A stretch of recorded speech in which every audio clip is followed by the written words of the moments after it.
अस्सलाम वालेकुम। आप देख रहे हैं फखर न्यूज़ और मैं हूं सादिया बतौल।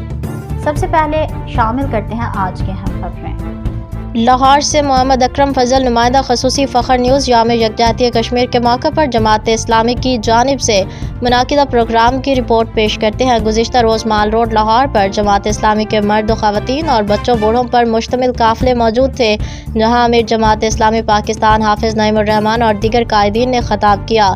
हाफिज़ नईमुर रहमान ने अपने खिताब में फरमाया कि कायद आज़म मोहम्मद अली जिन्नाह ने कश्मीर को पाकिस्तान की शहरक करार दिया था और हमारे हुक्मरान इस मसले को हल करने के बजाय मोदी और ट्रंप का चालों की पैरवी कर रहे हैं, जबकि अक़वाम मुत्तहिदा ने इस देरीना मसले से आंखें चुरा रखी हैं, जिसके बिना पर यह मसला अभी तक हल तलब है, जिसकी वजह से भारत अपने ओछे हथकंडों के जरिए मकबूजा कश्मीर में आज़ादी की तहरीक को ख़त्म करने के हरबे इस्तेमाल कर रहा है।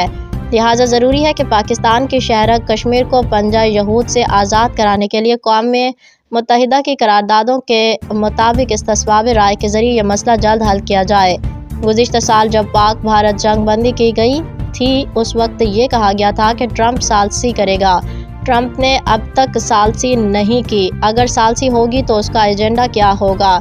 हम किसी ऐसी सालसी को नहीं मानते जो कश्मीरियों के हक़ खुद इरादियत के ख़िलाफ़ हो। हम किसी ऐसी सालसी को भी नहीं मानते जो उनके बुनियादी हकूक़ के ख़िलाफ़ हो। हम ये पूछना चाहते हैं कि जब जंग बंदी की गई थी, उस वक्त क्या कहा गया था कि इंडस वाटर ट्रेटी का मसला हम हल करेंगे और भारत ने जो हमारे पानियों पे कंट्रोल हासिल किया है उसको भी हम ख़त्म कर देंगे। हमसे कहा गया था कि कश्मीर पे बात होगी, लेकिन अब देख रहे हैं कि तकरीबन 8-9 महीने के बाद भी इस सिलसिले में कोई पेशरफ्त नहीं हो रही। जमात इस्लामी की क़यादत ने इस मौके पर यकजहती कश्मीर को इस प्रोग्राम के ज़रिए 5 फरवरी रात 9 बजे तक जवाबात का ऐलान किया था, जिसके नतीजे का इंतज़ार किया जा रहा है। देरी असना पंजाब यूनिवर्सिटी, दीगर इदारों और तंजीमों की जानिब से भी यौम यकजहती कश्मीर प्रोग्रामों का इनेकाद किया गया। फिल वक्त के लिए इतना ही। मज़ीद खबरों की अपडेट के लिए जुड़े रहिए फखर न्यूज़ के साथ।